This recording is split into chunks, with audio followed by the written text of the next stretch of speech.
Continuamos a nossa jornada nas cartas de Pedro. Ainda temos muita coisa para falar e vamos ver se a gente consegue terminar esse mês de fevereiro com as verdades maravilhosas, essas duas cartas, né? Quem esteve aqui desde o início se deliciou, se deleitou com tantas verdades importantes que esse apóstolo nos escreveu, e hoje não vai ser diferente. Começamos semana passada a segunda carta, capítulo 1.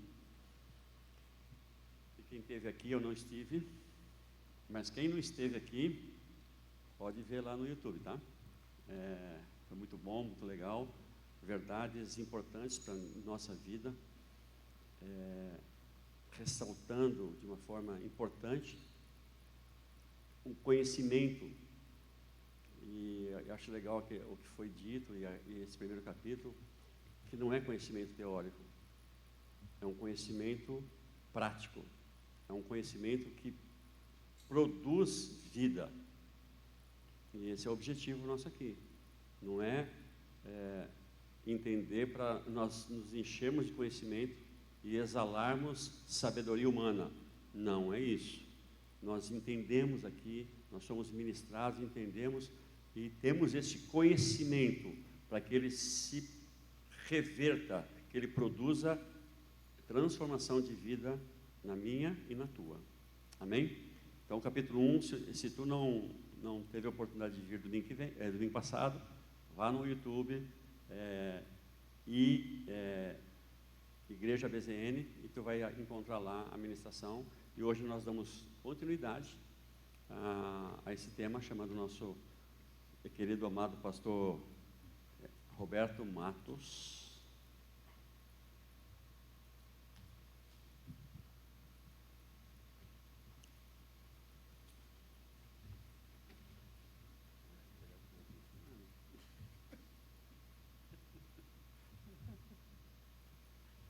Estenda suas mãos para cá e vamos orar.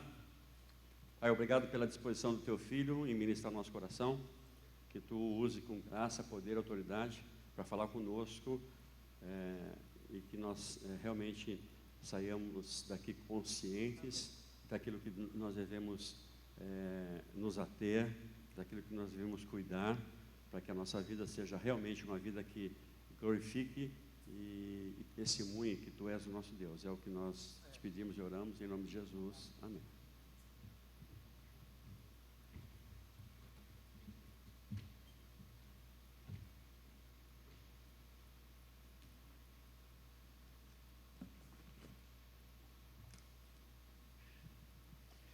Amém.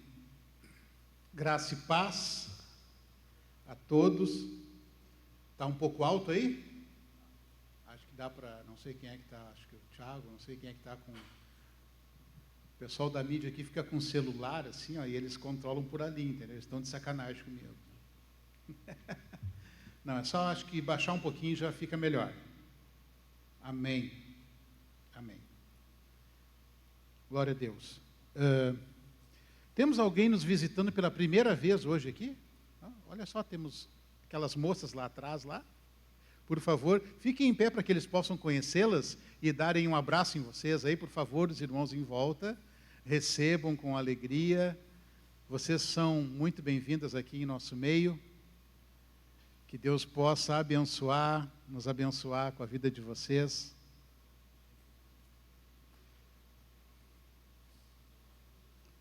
Glória ao Senhor. Amém. Muito bem-vindas aqui, viu? São preciosas. Que Deus os abençoe. Amém. Glória a Deus. Antes da gente partir aqui para a palavra, eu queria ter um momento assim como você está mesmo, que a gente levantasse uma oração, intercessão por uma tia da minha esposa, que a questão aí de uma semana, 10 dias, ela congrega na igreja ali em Viamão, ali, uma denominação ali, e ela estava voltando do culto e um motoqueiro se desgovernou lá e acabou atropelando ela e algumas outras pessoas, né? Então, ela está desde então internada, ela teve que fazer vários procedimentos, ela aqui teve que fazer uma cirurgia para colocar um maxilar, aqui perdeu os dentes todos, né? Mas ela está em recuperação, está aqui no Cristo Redentor, e até foi inusitado, porque semana passada, no domingo, eu estava pedindo oração por ela, né? Que havia sido atropelado por uma moto, aí o Marco Aurélio disse, um amigo meu lá se acidentou de moto, queria pedir oração, mas será que não foi o que atropelou? Não tinha nada a ver.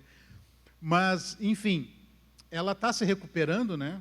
E carece das nossas orações, o nome dela é Deja. Mais alguém tem um pedido de oração que a gente já aproveita e já ora aqui também? Amém? Amém. Bom, então vamos orar, interceder pela vida dela. Pai, em nome de Jesus, abençoa, Senhor, a vida da Deja ali, Senhor, que está se recuperando desse acidente, Senhor. Pedimos que Tu restaure completamente a Tua filha, Pai, em nome de Jesus, que esse processo de recuperação dela, Senhor, nessa cirurgia, desses procedimentos, Pai, enfim, que ela seja restaurada pelo Senhor, Pai, que a Tua mão esteja ali usando a vida dos médicos, dos enfermeiros, Pai, em nome de Jesus, para que ela tenha um pronto restabelecimento, Senhor, para que possa voltar por meio da sua família, Senhor, ali para os seus filhos, seus netos, e que ela possa estar sempre, Senhor, sendo guardada por Ti, Pai, em nome de Jesus. Amém. Amém. Glória a Deus. Bom, dando continuidade, então, ao nosso estudo sobre as cartas aqui de Pedro, 1ª e 2ª Pedro, hoje, especificamente, a gente vai estar falando sobre 2 Pedro no capítulo 2. Então, já vou pedindo para que você abra a sua Bíblia. Em tempos agora mais modernos, que você ligue a sua Bíblia. Vamos falar ainda acerca desses livros tão importantes, dessas cartas que Pedro envia. Eu queria, antes da gente entrar ali no capítulo 2, falar sobre 2 versículos aqui no final do capítulo 1, versículos 19 e 20, só para a gente entender bem aquilo que Pedro está querendo dizer aqui nessas cartas. Aqui no capítulo 1, no versículo 19 e 20, ele diz assim: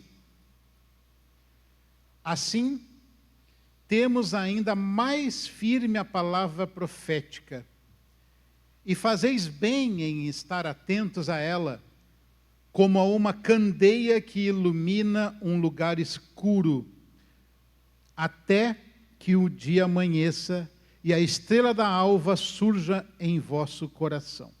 Sabei antes de tudo que nenhuma profecia das Escrituras é de interpretação particular. Pois a profecia nunca foi produzida por vontade humana, mas homens falaram da parte de Deus, conduzidos pelo Espírito Santo. Amém. Isso é importante que a gente entenda isso, porque quando Pedro fala sobre isso, e as cartas de Pedro, elas têm um caráter de encorajamento, para aqueles cristãos, aqueles convertidos que haviam sido perseguidos naquela época, que estavam espalhados por ali, por causa da perseguição do Império Romano. Então ela tem um caráter de encorajamento, um caráter de edificação, e também ela tem um caráter, sabe, de, vamos dizer assim, de confirmação da autoridade da profecia ou da palavra. Então vamos pensar um pouquinho. Quando Pedro escreveu essa carta, eles não tinham acesso ao que hoje nós chamamos de Bíblia. Sabe esse livro que você tem em suas mãos? Esse livro é o livro historicamente mais lido e mais produzido de toda a história humana. Esse livro é motivo de, ainda hoje, muitas controvérsias, é motivo de grandes polêmicas, mas esse livro é a palavra de Deus. Nós cremos que a Bíblia é a palavra de Deus. Nós cremos que a Bíblia, ela nos dá o entendimento daquilo que baliza e norteia a nossa fé. Então, nós temos esse entendimento. E na época que Pedro escreveu isso, o que eles tinham à disposição? Eles tinham a lei e os profetas. Os escritos antigos que haviam sido preservados pelo povo judeu. A lei e os profetas. E aí Pedro, então, para falar da autoridade daquilo que ele estava falando, lembramos que Pedro era um dos apóstolos, então, Pedro tinha, para ele confirmar a autoridade do que ele está falando, no versículo 17, ele diz assim, porque ele, Cristo, vamos ler o 16, que é interessante também, porque não seguimos fábulas engenhosas quando vos fizemos conhecer o poder e a vinda de nosso Senhor Jesus Cristo, pois fomos testemunhas oculares da sua majestade. Porque ele recebeu honra e glória de Deus Pai, quando pela glória majestosa a seguinte voz lhe foi dirigida, esse é o meu Filho amado, de quem me agrado. E nós mesmos ouvimos essa voz dirigida do céu, quando estávamos com ele no Monte Santo. Então Pedro, ele tinha autoridade apostólica, porque a autoridade que ele tinha para falar vinha do próprio conhecimento e da experiência que ele teve com o próprio Cristo. Então Pedro tinha autoridade daquilo que ele foi testemunha e daquilo que ele ouviu. Ele tinha autoridade para falar do Cristo que ele viu a voz do céu dizendo, esse é o meu Filho amado. Então Pedro está defendendo a autoridade do escrito dele, da sua própria carta, daquilo que ele está escrevendo, e ele está escrevendo também e descrevendo da autoridade das escrituras que já haviam prometido esse mesmo Cristo. Então já haviam profecias e já haviam escritos proféticos falando a respeito do Cristo, de Jesus, ao qual ele estava falando. Então Pedro estava defendendo essa posição e ele estava falando o seguinte, olha, nenhuma escritura é de interpretação particular. Ou em outras palavras, de particular interpretação. Por quê que ele está dizendo isso? Ele disse que as escrituras foram inspiradas por Deus. Deus inspirou homens a escreverem as escrituras. E essas escrituras tinham autoridade e o selo de Deus. Não eram invenção humana, não partiram do homem, isso que ele quis dizer. Não foi da cabeça de alguém, não partiram de um louco qualquer aí que inventou que era Deus. Não partiram de alguém que disse, vou aqui escrever, inventar uma história e pronto. Não. Essas escrituras e essas palavras vieram e vêm do próprio Deus, e ele diz ali, inspiradas pelo Espírito Santo. Então, Pedro está deixando isso bem claro, vocês têm que crer nisso. Agora nós vamos, a partir do capítulo 2, aqui lendo alguns versículos, nós vamos entender por que Pedro teve que fazer essa defesa. Nós vamos entender por que Pedro teve que, com veemência e com exatidão naquilo que ele estava falando, com autoridade, com direcionamento, por que ele teve que fazer isso? Nós vamos entender por quê. Então vamos ler aqui no capítulo 2, a partir do versículo 1. E é muito interessante a similaridade do texto com o texto que o pastor Alberto falou aqui, lá do livro de Judas. E interessante também que você entenda que esse Judas não é o mesmo Judas que traiu Jesus, viu? Não fique achando que Judas escreveu um livro que não foi isso, era outro Judas. Vamos lá. Capítulo 2, versículo 1. Mas entre o povo também houve falsos profetas, assim como entre vós haverá falsos mestres. As ocultas introduzirão heresias destruidoras, negando até o Senhor que os resgatou e trazendo sobre si mesmo repentina destruição. E muitos seguirão sua vida de libertinagem, e o caminho da verdade será difamado por causa deles. Movidos pela ganância, também vos explorarão com suas artimanhas. Sua condenação, desde há muito tempo, não tarda, e a sua destruição não está inerte. Pois Deus não poupou anjos quando pecaram, mas lançou-os no Tártaro e os entregou aos abismos de trevas, reservando-os para o juízo.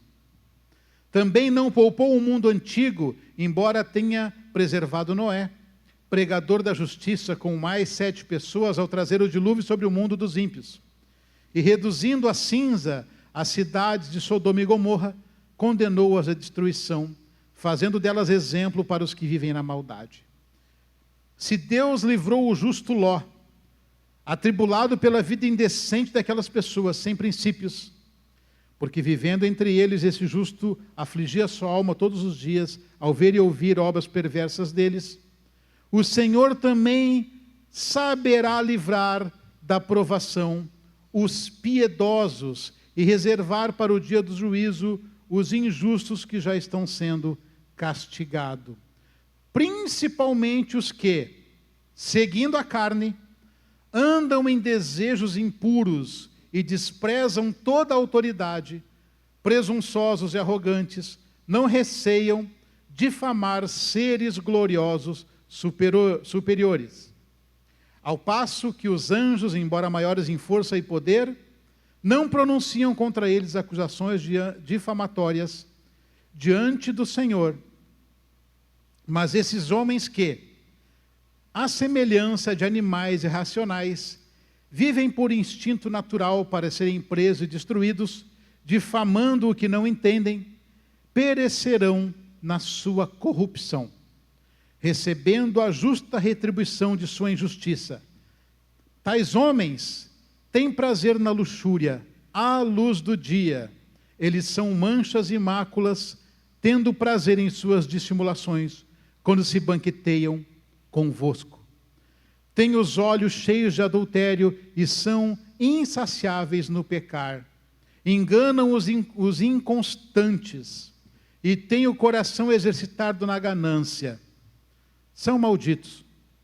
Eles se desviaram, deixando o caminho reto e seguindo o caminho de Balaão, filho de Beor, que amou o prêmio da injustiça, mas foi repreendido por sua transgressão. Um jumento mudo, falando com voz humana, impediu a loucura do profeta. Vamos ler até aqui, depois a gente continua, se der tempo. Amém. Ele começa aqui então no capítulo 2 falando que entre o povo também houve falsos profetas, assim como entre vós haverá falsos mestres. As ocultas introduzirão heresias destruidoras, negando ao Senhor que os resgatou e trazendo sobre si mesmo repentina destruição. O que Pedro está falando? Olha, já teve gente no meio de vocês e no nosso meio que entregaram falsos ensinos, falaram heresias, e ainda haverá. Ou seja, Pedro está dizendo que o perigo do falso ensino, o perigo da heresia e o perigo do falso mestre aconteceu, acontece e ainda acontecerá. Então você imagina que se já na época, ali no primeiro século, isso já existia, num tempo totalmente analógico, em um tempo em que nem se imaginava que um dia você pudesse falar com alguém através de um aparelho. Se alguém dissesse para aqueles homens que alguém iria apertar um botão e olhar a pessoa no outro lado e falar com ela, eles iam chamar você de bruxo, louco. Você é louco, não sabe o que está falando, isso é coisa do diabo, é coisa de Satanás, é coisa de... Iam chamar você de tudo. Eles não tinham isso. Então, se naquela época, sem essa facilidade, uma época em que as pessoas nem sabiam ler direito, isso não é muito distante do nosso tempo também. Naquela época, quem sabia ler e escrever era uma sumidade. Uma época em que quem dominava a ciência das letras era uma autoridade. Saber ler já era algo nobre. E mesmo assim haviam falsos mestres e falsos ensinadores. Sabe por quê? Porque independente do meio que você vive e independente dos meios que você tem, o falso ensino e a heresia, ela vem camuflada de verdade. Isso que nós temos hoje, o celular, a internet, o e-mail, redes sociais, é só mais uma ferramenta. É só mais um meio e uma ferramenta para se alcançar um objetivo. E qual é o objetivo de tudo isso? Comunicação. Comunicação. E se você entende um pouco da palavra comunicação, você vai entender que comunicação, ela exige 3 aspectos básicos. Alguém que emita, alguém que receba e a mensagem que vai ser transmitida. Esses 3 elementos sempre aconteceram. E o que na época acontecia, então? Qual era a mensagem? Quem emitia a mensagem, nós podemos identificar. Ela poderia ser emitida por alguém que procedia de Deus, ela poderia ser emitida por alguém com autoridade apostólica, alguém que tinha realmente a palavra de Deus em si, ela podia ser transmitida pelos escritos, pela lei, pelos profetas, mas ela também poderia ter sido emitida por falsas doutrinas e falsos mestres. E casualmente, a maioria dessas falsas doutrinas, elas eram dirigidas especificamente a Jesus. Então, existiam aqueles que emitiam a mensagem. Quem era o destinatário? Quem é que ia receber a mensagem? A mensagem, quando Deus envia, ela envia para todos. Então todos têm acesso. A palavra de Deus não é algo restrito. A palavra de Deus não é algo escondido. Não é algo que se possa esconder. Tanto que a palavra de Deus, ela, lá no Salmo 119, se não me engano, no versículo 105, fala que lâmpada para os meus pés é a tua palavra e luz para o meu caminho. E a Bíblia diz, então, que nós somos sal e luz. Sal da terra e luz do mundo. E ainda se fala que não se pode colocar a luz debaixo da mesa ou debaixo de algo, porque senão a luz não se espalha. Então a palavra de Deus, ela tem um sentido geral de ser comunicada, de ser espalhada. E ela não é algo restrito nem algo escondido. A palavra de Deus, ela é pública. Ela é destinada a todos. A palavra de Deus, ela está disponível a todo aquele que tem contato com ela, aquele que crê. Então, ela foi destinada a todos. Então, quem comunica é alguém que pode ser de Deus ou alguém que pode não ser de Deus, mas quem recebe, todos aqueles que têm acesso. Desde essa época até hoje. E qual era o centro da mensagem? O centro da mensagem sempre foi um só: Cristo Jesus. Cristo e a salvação. Cristo e a obra da cruz e a obra redentora que ele fez. Essa é a mensagem. E para que isso fosse validado no coração daqueles que receberam essa mensagem, eles tinham que crer que Cristo realmente era o Filho de Deus. Esse é o centro da mensagem, e que era o que os gnósticos combatiam, que era a pior, vamos dizer assim, uma das piores heresias. Haviam outras, mas uma das piores heresias que se espalhou era de que Cristo não era o Filho de Deus. Era o que os gnósticos Espalhavam. Olha, o que é o gnosticismo? É aquele que ele tira o foco da pessoalidade de Cristo sendo gerado por Deus, de Cristo sendo, sabe, o Filho de Deus, o unigênito de Deus, tiram a autoridade dele como Filho de Deus para colocarem algo assim, como se fosse, não, a questão física, a questão do comportamento, isso não importa, o que importa é o que você pensa no seu coração, aquilo que você tem como verdade, aquilo que... Aí entra até um debate meio que filosófico, que na época era muito forte isso, as escolas filosóficas falando sobre a vida, sobre o que é mais importante, o que é material ou o que é imaterial, aquilo que é conceitual ou não, enfim. Coisas que até hoje as pessoas pensam, as pessoas têm os seus questionamentos sobre a vida. Quem sou eu? Da onde vim? Para onde eu vou? As pessoas têm isso. E hoje em dia parece que isso também vamos dizer assim, essa questão filosófica, sabe, mística, é muito fomentado hoje, e as pessoas falam tanto hoje em reprogramação. Mude seu mindset. Já ouviu isso? Reprograme a sua mente. Mude seu entendimento. As coisas vão se misturando. Descubra o seu verdadeiro eu.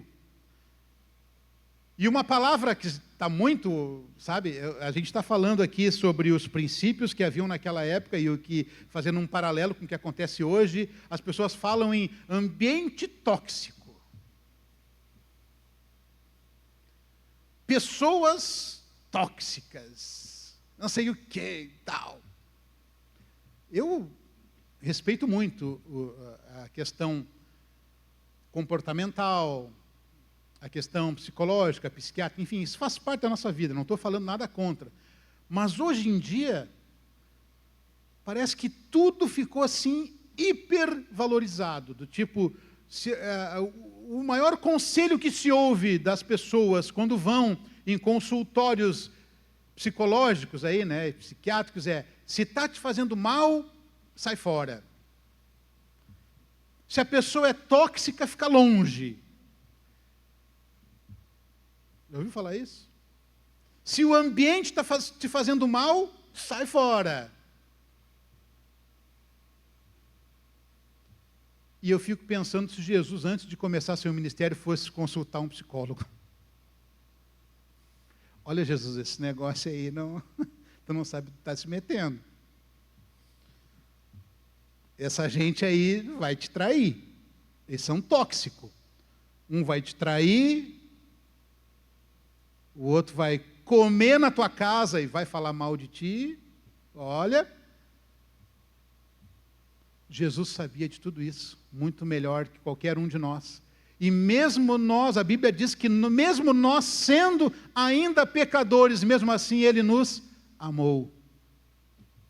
Ele amou o pecador. Ele amou o perdido. Ele amou o doente. Ele mesmo disse, olha, eu vim para os que estão doentes. Eu vim para curar exatamente isso. Eu vim para ser a resposta para tudo isso. É para isso que eu vim. E quando ele falou ainda que ele ia morrer, claramente, alguém disse assim para ele, não, Jesus, capaz, imagina, não, te preserva, não faz isso. E ele disse assim, foi exatamente para isso que eu vim. E se alguém está falando contra, esse tal não é de Deus, afasta-te de mim.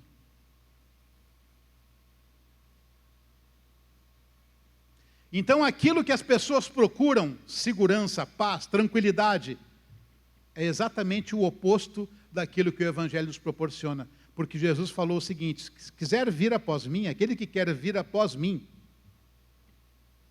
negue-se a si mesmo. Só que a gente vive em constante luta, sabe por quê? Sabe por quê? Qual é a raiz da nossa luta e qual era a raiz desse tempo aqui que ele está falando?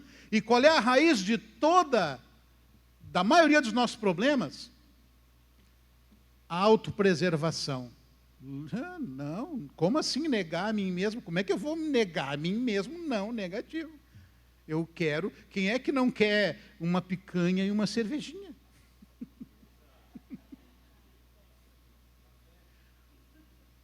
Café? Uma água geladinha, assim, até vou tomar um gole d'água. O homem é programado para satisfazer seus próprios desejos. E a melhor, sabe, vamos dizer assim, a arma mais eficaz do inferno para fazer que você peque é dar corda para você mesmo. O trabalho do diabo não é inventar, programar coisas para te destruir, fazer. Não precisa. Sabe o que ele faz? É só deixar tu seguir o rumo do teu próprio coração. Sabe? Já ouviu isso em algum lugar? Não me perguntes onde fica o alegrete. Segue o rumo do teu próprio coração. Ou seja, se tu seguir o rumo do teu próprio coração, tu já tem um destino certo. E não é o alegrete.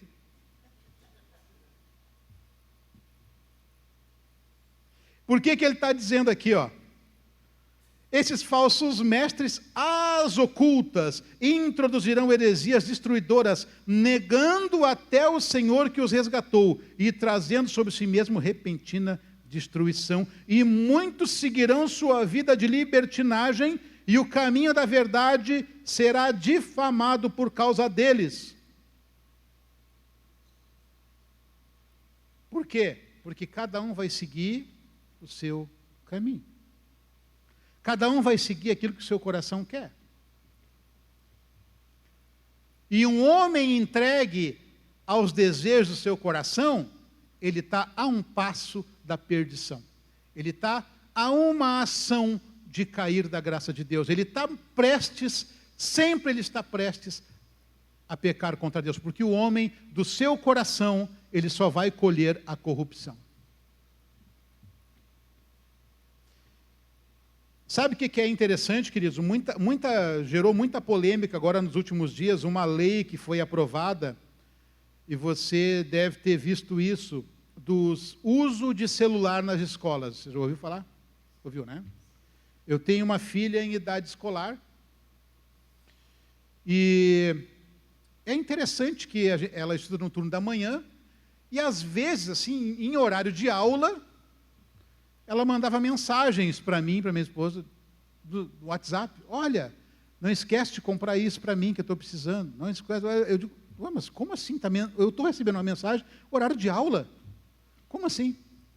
Claro, os alunos todos tinham acesso ao celular e estavam sempre no horário da aula, tudo mandando mensagem, e mandando memes, e mandando, sabe? E se você não cuidar, você fica meia hora olhando memes.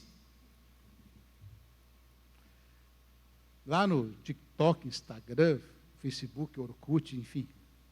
O Orkut nem tem mais. Mas se criou aquela polêmica. Mas como? Vamos tirar o celular das crianças? Como é que eles vão se proteger quando saírem da escola? Como é que eu vou saber onde eles estão? Como é que eles vão pedir ajuda se forem... Meu querido, o adolescente não vai pedir ajuda pelo celular, porque se ele for assaltado, a primeira coisa que vão levar é o celular. Então ele não vai pedir ajuda pelo celular. E muita gente achava que vão tirar o direito das crianças andarem com o celular. Eu achei excelente.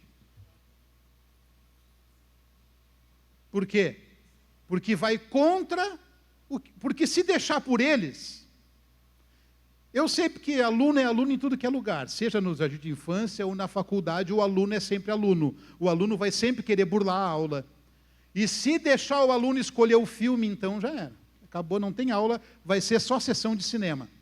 E pipoca, e aí já bate para o recreio para descansar do cinema, depois volta de novo para o cinema. O aluno, se for assim, beleza, ele está. E nós somos iguais. E as pessoas vão criando fatos e normas, e eles vão se criando, e aquilo vai sendo como algo normal. Então, qual é a normalidade hoje? É menina de 11, 12, 13 anos namorando. Se você é pai, ou se você é mãe, e você deixa seu filho de 12, 13 anos namorar, você tem algum problema. Desculpa, mas tem algum problema aí. Criança não namora. E, na minha opinião, nem adolescente. E a minha filha sabe disso. Ela tem 15 anos e ela não namora. E esses dias em casa ela disse assim, estou falando, vai ficar gravado, não vou falar isso. Não vou falar isso, não vou ter problemas. Mas, olha o nível que a coisa tá? Ela teve o primeiro dia de aula, agora iniciaram na quinta-feira, e uma das professoras, que eu nem sei qual é a disciplina, a professora começou a fazer pergunta para os alunos, para conhecer a turma, né? E é tudo na mesma faixa etária, 14, 15 anos. E ela, então, como é teu nome? Ah, meu nome é fulana. Tu namora? Eu fiquei pensando, por que o professor ia fazer essa pergunta, cara? Mas tudo bem. Só que, para minha surpresa, todos foram dizendo sim, sim, sim, sim. Nem sei também se namorava, porque na época eu também era meio curva, né? Nem tinha namorada, mas só para não ficar para trás. Ah, eu também namoro, tenho 2 até. Só para não ficar para trás, né? Mas o fato é que eles foram dizendo sim, sim, sim, e realmente isso é, porque a minha filha conta que na escola, na hora do recreio, é uma pegação. De adolescentes, de crianças, adolescentes de 11, 12, 13 anos. E na vez dela, e tu namora? Ela, não.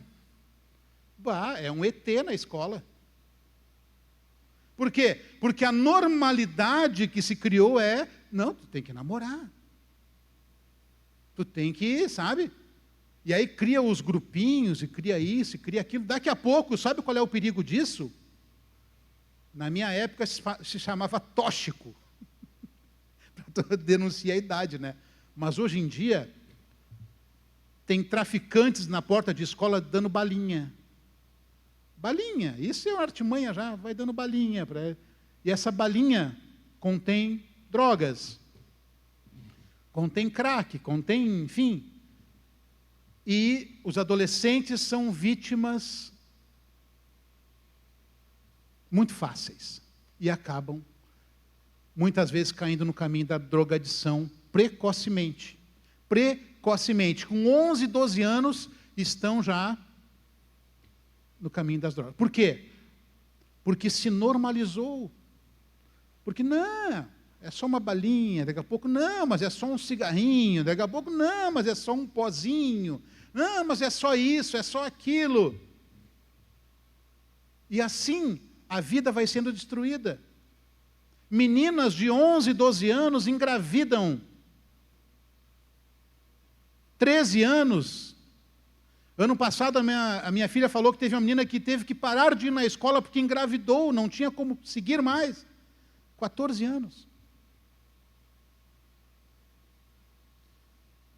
Então, essas coisas, elas vão entrando, eu estou falando de coisas assim que são, sabe, do cotidiano ali, da escola, de uma adolescente, mas em toda a nossa área, em toda a nossa vida, vai se criando comportamentos e vão se criando ensinamentos que vão se achando normais. E já naquela época era assim. E gente que dizia qual era a maior acusação que Jesus recebeu e que houve a condenação, não pelo tribunal romano, mas pelo tribunal mesmo do Sinédrio, é que ele se declarou como Deus. Mas Jesus era. E ele falou isso. Então, toda a heresia e todo falso ensino, ele vai contra esse ensinamento de que Jesus era Deus.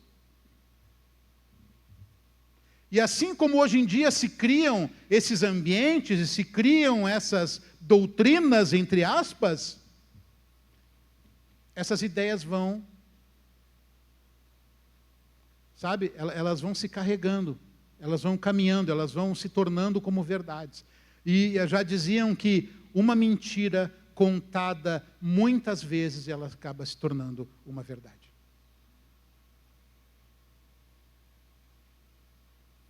E ele fala ali, ó, Muitos seguirão sua vida de libertinagem e o caminho da verdade será difamado por causa deles. Movidos pela ganância, também vos explorarão com suas artimanhas.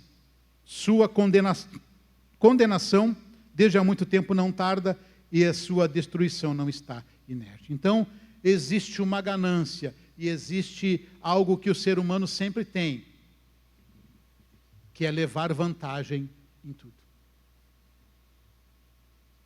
E infelizmente, queridos, infelizmente, você encontra hoje muitos projetos, obras, que se você examinar lá no fundo, a motivação é a ganância. A motivação é a vantagem financeira. A motivação é o que eu vou receber em troca. Sabe que, vamos falar em linhas gerais, para não nominar e não falar nada, porque quem somos nós para estar falando, né? Diretamente para alguma denominação ou pessoa, longe de nós isso. Mas quando o movimento do neopentecostalismo começou, as pessoas eram, vamos dizer assim, eu tenho que medir as palavras, tá? Mas as pessoas eram iludidas através de duas artimanhas: o medo e a ganância. Esses são as duas iscas principais pelo qual as pessoas se deixam enganar e se deixam levar pelo engano. É o medo e a ganância. Qual é o medo?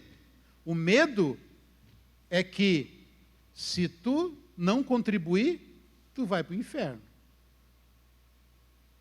Se tu atrasar, o teu dízimo não vai ter juro, vai ter só algumas labaredas de fogo do inferno na tua vida. Esse é o medo. Sabe, a pessoa não, é o medo, porque não, se eu não entregar, eu vou bater o carro. Se eu não entregar, minha casa vai pegar fogo. Se eu não entregar, esse é o medo. E qual é a outra isca? A ganância. Qual é a ganância? Se você lançar a sua semente, você vai receber e volta. Então é a ganância, é o medo e a ganância. A ganância, você tem que lançar. Uma vez, parece que fizeram uma estátua assim de papelão, que era o Golias, né? Num desses cultos, né, o pentecostais, malucos. E aí a pessoa tinha que, Davi, com uma pedra só derrubou o gigante. A sua pedra é uma nota de R$50. A pessoa pegava a nota de 50 e jogava. Mas se você tiver uma nota de 100, a sua pedra é muito mais poderosa. Então, a nota de 100 vai derrubar o gigante só de passar perto. Imagina uma coisa dessa. Uma vez eu lembro que o pastor Alberto falou que estavam falando sobre o sabonete de arruda. Sabonete de arruda. Mas como isso? Que loucura é essa? Que estavam vendendo sabonete de arruda para a pessoa tomar banho com aquele sabonete e espantar os maus espíritos, maus olhados, sei lá. E o pastor Alberto ficou curioso, né? Mas tudo bem, é loucura, mas vamos saber qual é a explicação deles, né, sobre isso. Aí foi perguntar lá para um dos pastores lá, o obreiro, e por que é sabonete de arruda? Ué, não foi Deus que criou a arruda? Essa foi a resposta dele. Gente, que loucura. Que loucura. Agora você vê o que está por trás disso? A ganância ou o medo? Por que pessoas ainda hoje caem no golpe do bilhete? Sabe o golpe do bilhete? O golpe do bilhete, muita gente cai por quê? Por causa da ganância. Nada de novidade. Nada de novidade.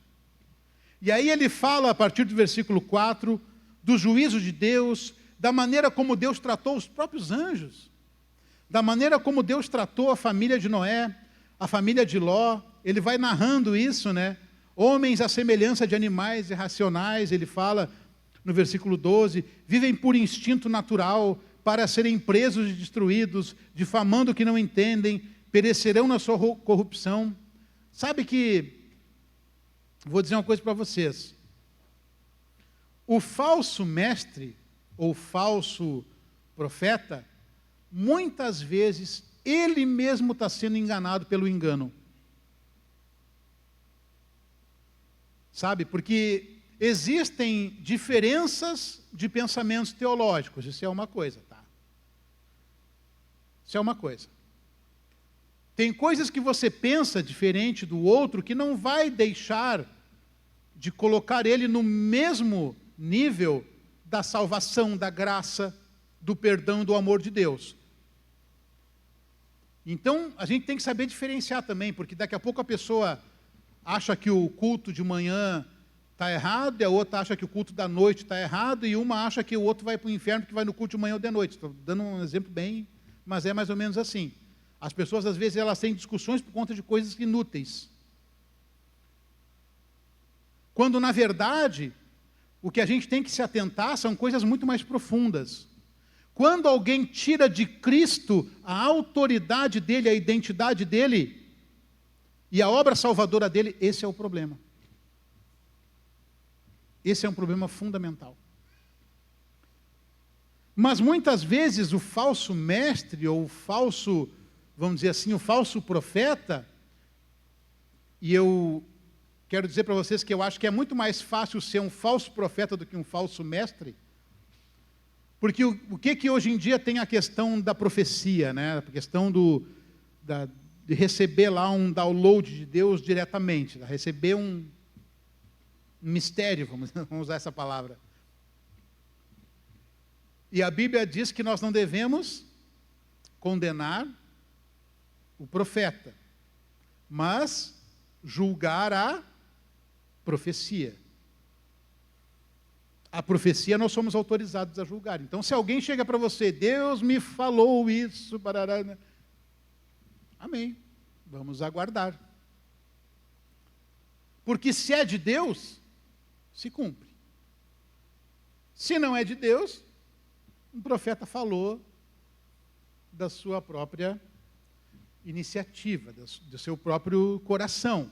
E muitas vezes, sabe, a gente pode cair, isso aí é uma linha tênue, porque quando Deus usa um profeta, quando Deus usa alguém, pode ser que a pessoa deu uma rebuscada, sabe? Deu uma floreada naquilo ali que Deus mandou falar, e ela acabe falando uma coisinha a mais. Mas o centro da mensagem, se ela vem de Deus, ela se cumpre. E aí ele fala aqui, interessante que no versículo 15, no versículo 14, ele diz assim, que eles têm os olhos cheios de adultério, são insaciáveis no pecar, enganam os inconstantes e têm o coração exercitado na ganância, são malditos. E eles se desviaram, deixando o caminho reto e seguindo o caminho de Balaão, filho de Beor, que amou o prêmio da injustiça, mas foi repreendido por sua transgressão. Um jumento mudo, falando com voz humana, impediu a loucura do profeta. Aí você fica, mas que história é essa? Que conselho de Balaão, que caminho de Balaão que ele seguiu? Para que você entenda, você tem que ler lá, depois você pode ler lá a história do profeta, lá no Números, acho que no capítulo 22 ao 24 está essa história. Quando o povo de Israel estava a caminho da terra prometida, ele passou por alguns lugares, que eram lugares de dificuldade, eram lugares em que já habitavam povos ali, jebuseus, amorreus, ferezeus, enfim. E Israel, onde ele ia, Deus era com eles e ia ganhando as batalhas, ia destruindo os povos. E quando Israel estava lá próximo de Jericó, os amorreus, eles pediram para passar no meio da terra dos amorreus, para poder chegar na terra prometida, mas eles disseram que não iam passar, eles encresparam o negócio lá, estou resumindo, tá? Israel foi lá e destruiu o exército deles, destruiu a cidade, e onde Israel ia, Deus dava vitória, e eles, no caminho, então, próximo de Jericó, eles ficaram acampados lá nos campos de Moabe.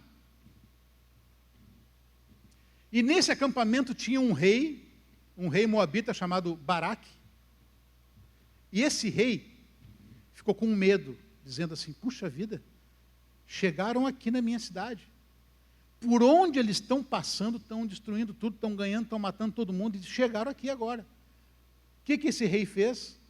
Olha, dizem que eles têm um Deus, mas eu conheço aqui um vidente, conheço um homem aqui que é tiro e queda. Ele diz assim, ó, trago sua mulher de volta em 7 dias. Mais ou menos assim, esse cara é bom. E mandou contratar o cara. E esse era o Balaão. Era o Balaão, era um vidente. E ele dizia assim, o que Deus mandar, eu vou falar. Sabe aquela aura de espiritualidade. E aí chegaram lá, os enviados do rei disseram, olha, o rei está pedindo para tu ir lá, que ele tem um servicinho para ti ir lá. Parece que tem um povo aí que disseram que Deus é com eles, eles estão em todo lugar, ele quer que tu vá lá e lance lá uma mandinga lá para parar eles. Quer que tu vá lá e dê um jeito neles. E aí o cara, vamos fazer o seguinte então, espera aí, vamos conversar amanhã de manhã de novo. E aí Deus falou com esse profeta, dizendo, olha, não vai, porque esse povo aí é um povo abençoado e tu não vai amaldiçoar eles. Bom, se a história parasse por aqui, Balaão seria um dos maiores profetas, sabe? Porque ele ouviu a Deus, Deus falou com ele, e se ele obedecesse a Deus, ele era o cara, aí sim ele podia dizer que ele era o cara. Mas o rei não desistiu, porque ele mandou a mensagem dizendo que não ia, o rei, não, vai lá e vai de novo, oferece um pouco mais para ele, quem sabe ele vem. E o cara, olha, o rei mandou te oferecer mais coisas aqui e tal, vai lá. E ele, não vou. Aí, no meio do caminho, Deus diz assim para ele, tá, Balaão, pode ir lá. Mas só vai falar o que eu mandar.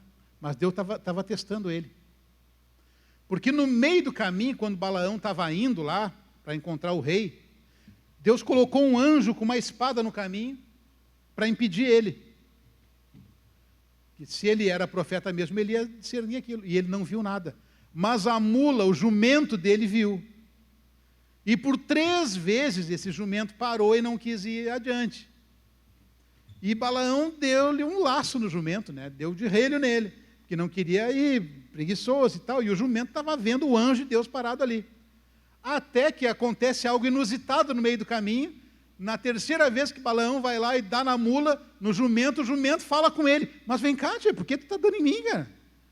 Bom, eu sou teu jumento aí há tantos anos, te levo para cá, levo para lá, por que tu está dando em mim? Tu não está vendo ali que tem um anjo ali que quer matar a gente?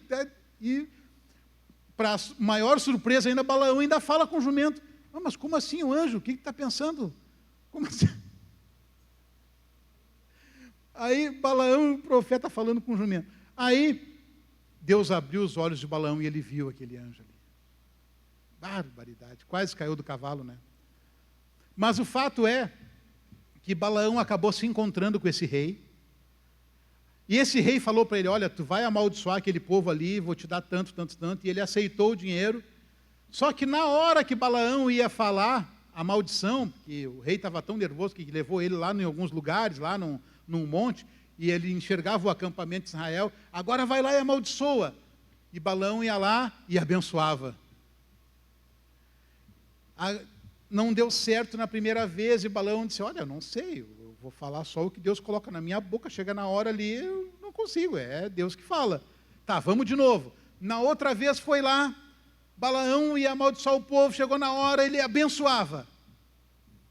E na 3ª vez de novo, e ele não conseguiu amaldiçoar o povo de Israel. Pelo contrário, Deus cumpriu o seu propósito através de um profeta corrupto. Então a soberania de Deus está acima até da corrupção profética. Não adiantou pagar um profeta para falar mal. Não adiantou artimanha, não adiantou nada. Porque Deus, no fim, é soberano em todas as coisas. Porque Deus é quem... Por isso que eu digo que o diabo, às vezes, ele não tem muito trabalho. Sabe por quê? Porque, apesar de tudo isso, teve no final ali, um conselho dele que acabou dando certo. Quer dizer, certo para o mundo das trevas, né? Ele disse para o rei assim, olha, só tem um jeito de destruir esse povo. Coloca no meio deles mulheres estrangeiras, para que casem com eles e desviem eles dos caminhos. Porque eles iam estar pecando por prostituição, iam também estar pecando por idolatria. Porque aquelas mulheres faziam com que eles adorassem a outros deuses. Então a prostituição e a idolatria funcionaram muito mais do que o suborno. Tentaram subornar o profeta, não deu certo, mas enfiaram no meio deles, sorrateiramente, sabe? Enviaram aquelas mulheres, e aquilo ali trouxe destruição, trouxe a ira de Deus no povo de Israel. Então, queridos, fazendo assim um apanhado disso tudo, do que o apóstolo está tentando falar ali, do que o apóstolo está dizendo para eles claramente, cuidem o engano dos falsos ensinos, dos falsos mestres, das falsas profecias. E como é que a gente vai fazer para se proteger disso? Como é que a gente sabe? Como é que a gente vai fazer para saber se eu estou sendo enganado ou não? A palavra de Deus.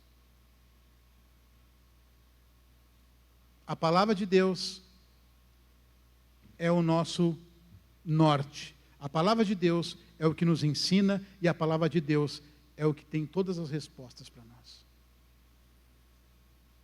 Portanto, não deixe, de estudar, de orar, de buscar e de estar em comunhão com Deus. Porque conhecendo a palavra de Deus, e orando, e buscando a vontade de Deus, não vão dizer que nós não vamos nunca mais errar, viu? Porque isso aí é impossível. Mas a chance de errar é muito, infinitamente melhor.